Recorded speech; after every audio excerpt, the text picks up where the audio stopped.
Monsieur Zachary Bard, comment allez-vous? Je vais très bien, et vous-même? Oui, très bien, merci. Donc, on se rencontre aujourd'hui car vous avez écrit un roman, c'est bien ça? Oui. Pouvez-vous nous en dire plus sur votre œuvre? Bon, en fait, c'est pas vraiment un roman, c'est plus une nouvelle littéraire. OK.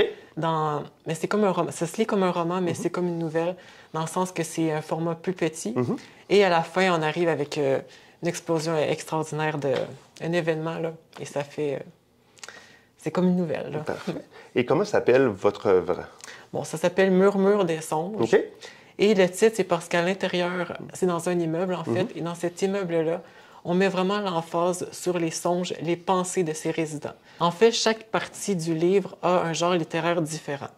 Donc, ça commence au rez-de-chaussée avec un grand bal estival, mais c'est écrit sous la forme d'un roman suspense, d'un film à suspense. Donc, on a des sueurs froides, on a des frissons, on se demande, mais voyons, qu'est-ce qui va se passer? Il y a vraiment une ambiance de suspense. Ensuite, quand on monte à l'étage suivant, c'est comme un conte de fées. Donc, tout est beau, tout est rose, tout est merveilleux. Et ensuite, il y a un autre étage. C'est un roman plus d'amour, donc il y a une belle histoire d'amour, mais aussi des trahisons familiales. C'est vraiment incroyable. Et on a le sous-sol, et ça, c'est comme écrit un roman policier. Donc, il y a une enquête qui se fait entre les personnages, mais l'histoire se suit à travers tous ces genres-là, et à la fin, ça fait une explosion. Voilà. Et votre passion de l'écriture, elle vient de où?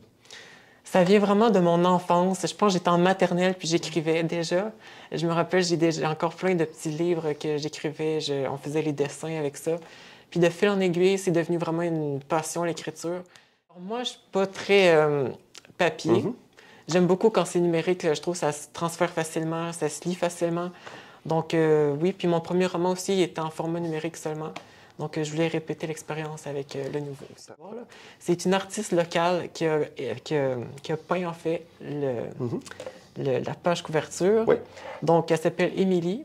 Elle habitait à Berthier-sur-Mer, là, elle a déménagé. Mais vraiment, elle a répondu à toutes mes demandes. Je voulais ci, je voulais ça. Elle a tout fait comme je voulais. Puis je trouve que c'est vraiment important. La couverture du livre, ça donne le goût de lire ou de ne pas lire un livre. Puis je pense qu'avec ça, ça peut être peut-être intéressant pour les gens. Mais je pense que le papier va toujours avoir une place importante dans le cœur des gens. Même moi, j'aime ça, un livre de recettes. J'aime mieux consulter ça qu'en ligne. Mais je pense que le numérique, bien, on le voit là, maintenant, tout se fait sur le numérique, sur les sites Internet. Même les journaux, c'est sur Internet maintenant. Donc je pense que ça peut ouvrir plus de portes peut-être pour les plus petits auteurs, là. Ça peut être peut-être plus facile parce que souvent, l'écriture en papier, c'est plus long, ça demande... faut se faire accepter pour les maisons d'édition. Tandis qu'en numérique, comme je fais, c'est de l'auto-édition. Donc, c'est toi qui assures la promotion, mais c'est toi aussi qui as plus les bénéfices de l'argent, finalement, de récolter de cet ouvrage-là. Et est-ce que vous avez un troisième ouvrage en préparation? Oh, je ne vais pas me mettre de pression là-dedans. Là. J'ai déjà assez de travail comme ça. Là.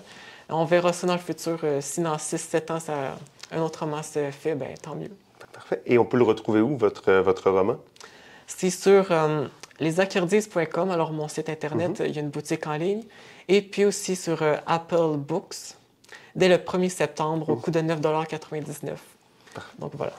Bien, je vous remercie beaucoup, monsieur. Merci. À vous. Bonne fin de journée.